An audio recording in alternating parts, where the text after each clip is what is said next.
So if I told you I was holding a self-lubricating amphibious drone, right? One that can navigate by the Earth's magnetic field and, well, sleep with one eye open to scan for threats, you'd probably think I had some sort of military clearance. Oh, absolutely. I mean, it sounds like highly classified tech. Yeah, exactly.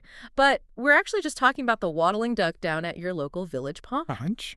Welcome to today's deep dive. We're looking at some really fascinating notes from a source called Text.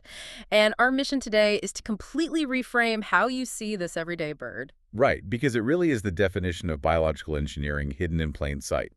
I mean, we respect our smartphones because we built them and, we know the specs. Right, we know what's inside them. Exactly.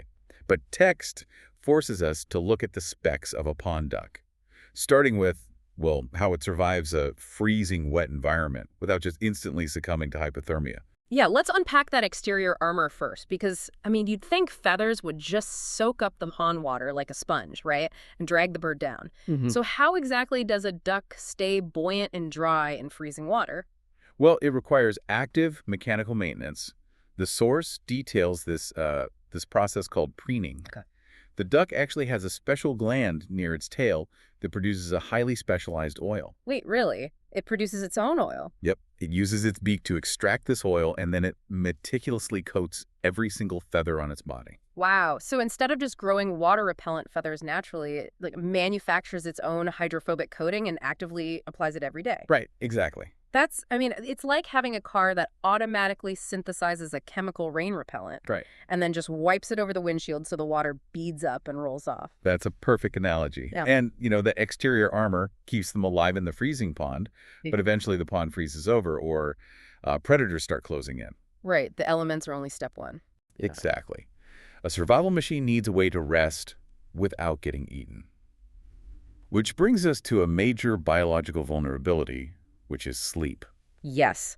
I was reading the section in the notes on unihemispheric sleep, and honestly, this sounds physically impossible. They sleep with one half of their brain at a time. It's wild, isn't it? It's crazy. I get being a light sleeper, sure, but shutting down half a brain, wouldn't the bird just lose muscle control and fall over or sink into water? You'd think so, yeah. But it's actually a highly controlled, localized shutdown.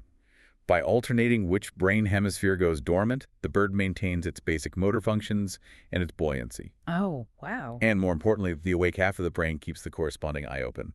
So the duck is actively resting while simultaneously scanning the environment for threats. That is it's like a night watchman at a factory, right? You shut down the main assembly floor to save power, but you keep the security booth fully staffed, lights on, actively watching the cameras. That's a great way to picture it, yeah. The little survivor, as the notes call it, never truly drops its defenses. It just rotates which half of the brain is doing the heavy lifting.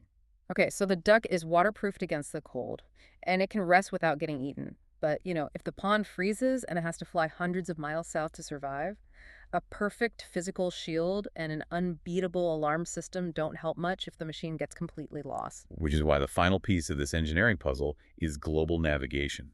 Text highlights that ducks have a built-in biological GPS. Right. They literally tap into the Earth's magnetic field to navigate. I want to push on that a bit, though, because, humans use GPS by syncing a metal antenna to a multi-million-dollar satellite network in space just to find true north.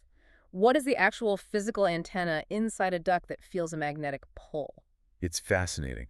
While we rely on external silicon and satellites, birds like ducks have specialized internal hardware. Like what exactly? Well, the underlying mechanism involves specific proteins in their eyes that actually react to magnetic fields.